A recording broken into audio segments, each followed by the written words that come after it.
stop at church, pick up the laptop that I left. Turn my music down just a little bit. Yeah, so it's been it's a good day yesterday. Had Mother's Day. Of course, I woke up with a horrible headache, and I had intentions of getting up and making my wife breakfast in bed. And that did not happen. Wesley, got some in my throat. Wesley woke up super early, and so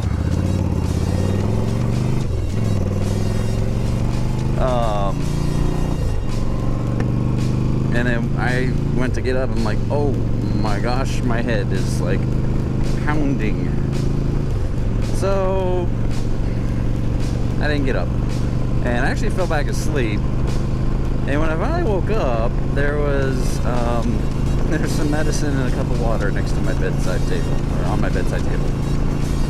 So that just goes to show that I have an awesome wife, that even on Mother's Day, she would take time to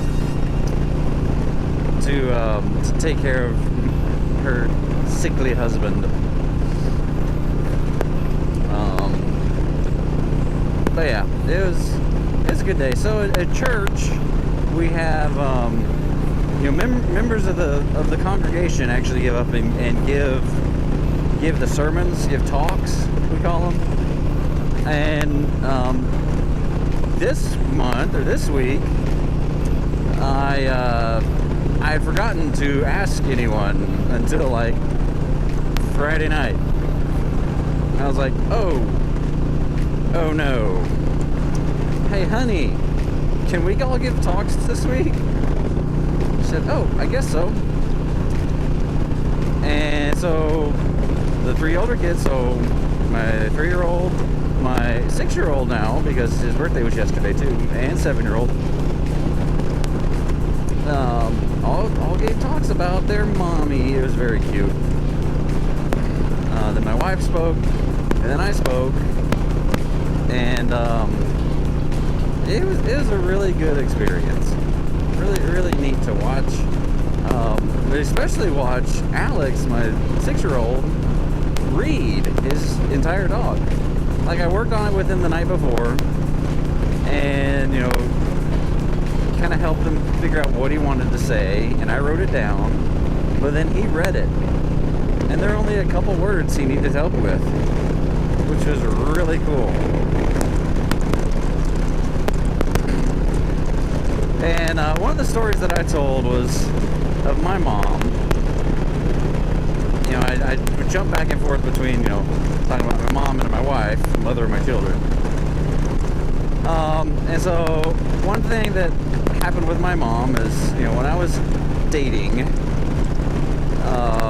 I had several girlfriends, and I would always, especially after high school, I would feel like I was getting closer to the one.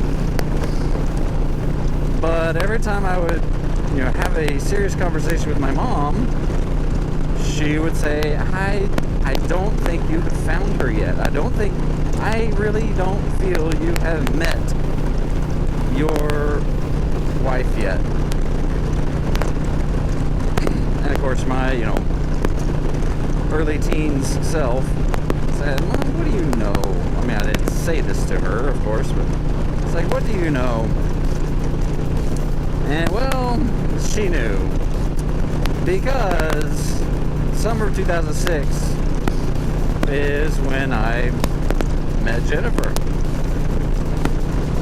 And I was so nervous to take her home to meet the family,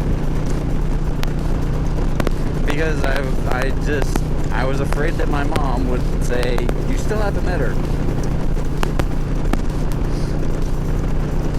And so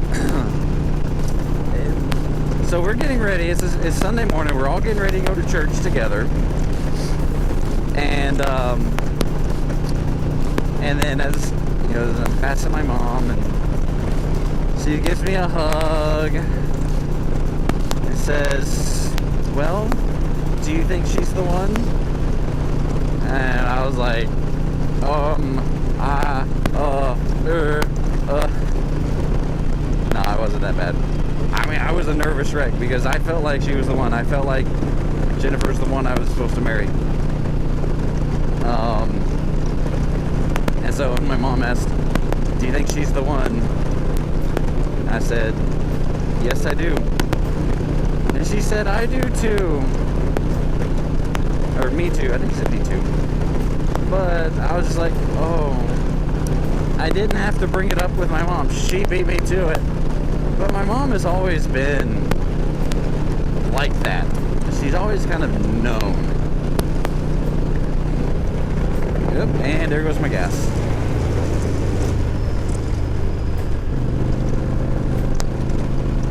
Oh, so yeah.